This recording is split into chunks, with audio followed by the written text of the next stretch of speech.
I'm Shona. My husband is Martin, everyone calls him Oz. I have my eldest, Jack, he's 20.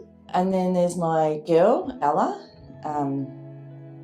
She's nearly 18. She's doing her last year in school, year 12. And then there's my little rainbow baby, Max, who is 9 and is doing grade 3 at St Mary's. It was exciting to tell the kids that we were having another baby. To see their little faces was pretty priceless, really. They couldn't believe we were having another brother or sister, but they were really excited. I hit the 10-week or 12-week ultrasound. I took myself off to that to receive a phone call the next day to say that I had to have more testing done. Again, I took myself off back to the doctor by myself to have him pretty much put me straight over to a specialist. Still trying to be strong, still trying to not let the kids see any inkling that anything was wrong. And I really felt things were going to be okay. And then to finally receive a phone call to say that things weren't good. Together we went off to the specialist to be told that the best thing for Ben would be to have Ben. And it was all very rushed. In 3 days I was booked in to the hospital, so I had to digest everything. I had to come home, tell the kids. That was probably the hardest part.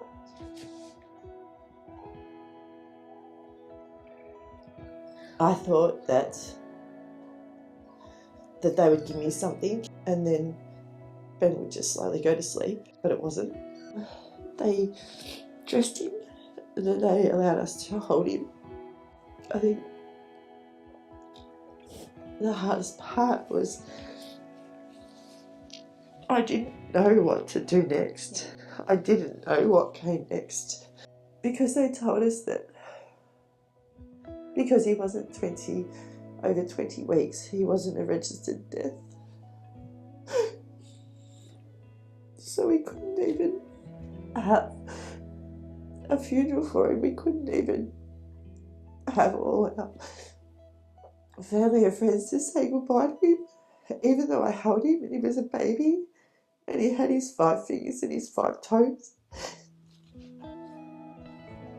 So Martin Oz spoke with Simmonses and they said, you know, his options, that he could be cremated, and he said, I don't think that we can afford to do this. And he said, you don't need to worry about it all. And he said, well, why? And he said, because the Little Jem Foundation has and is going to fund the whole thing. The Simmonses, with the help of Little Jem Foundation, got him a little coffin and did it all up. And myself and my mum and dad came into the funeral place, and here's this little coffin set up the front. We were allowed to say our goodbyes. He got sent away to Tyrone to be cremated, and then I received a phone call to say that he was back. The hardest part was I walked out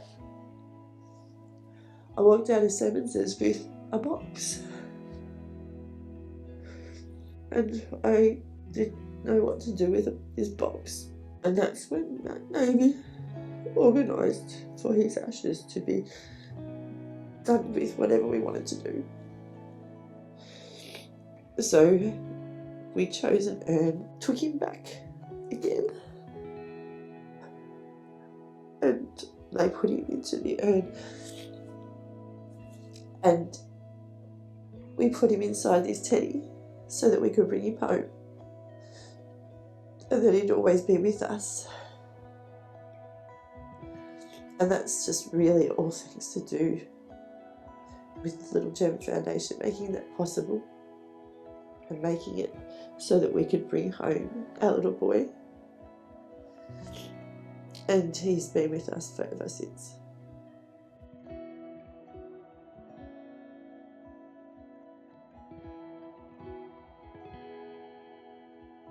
Two years later, I thought I was doing okay. I thought I was moving forward, but I found out that I was just doing what everyone wanted me to do, and that I hadn't grieved because I had a baby.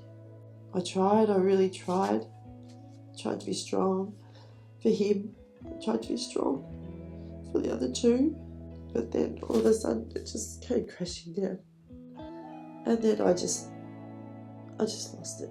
It has just built up way too much, and I had a friend come around and she sat here and I said to her, I can't do this anymore. I can't be who everyone wants me to be, and I can't. So unbeknown to me, she messaged Matt and Amy and said, I think you need to come and see Shona, she's not in a good place. And she left me, and I thought, oh, get your shit together, Shona.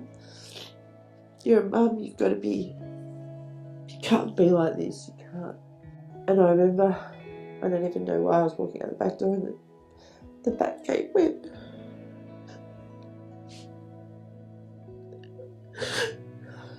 And Matt walked through the back gate.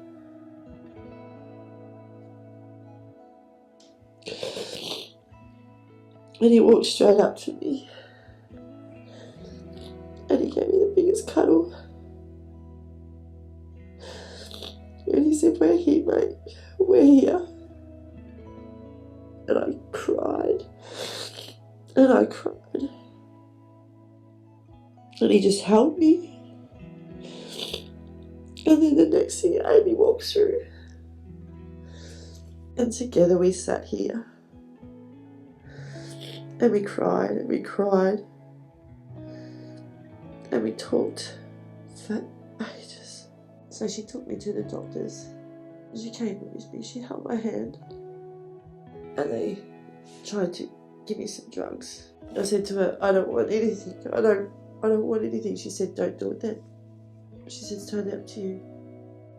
So then I went to a counsellor, and she came with me and held my hand and sat beside me. Amy said, how are you feeling? And I said, I can't. I just don't have it. She said, I got the same feeling. I went to another one, and again, Amy came, held my hand, cried with me, sat beside me, listened to my story. And so she came again with me the second time and told me that she believed that I was strong enough to keep going, but she was always there if I needed her, so I kept going in. The counsellor helped me get through the things I needed to get through, and her main thing was to talk about it, and that you'd know the right people that you could talk to. This foundation is, well, obviously very close to our hearts, but without them, as I said before, without them and without what they did, and they took their time out of their lives to come to me, I don't know how I'd be. I don't know how I would have got through the last 10 years. For the work that they do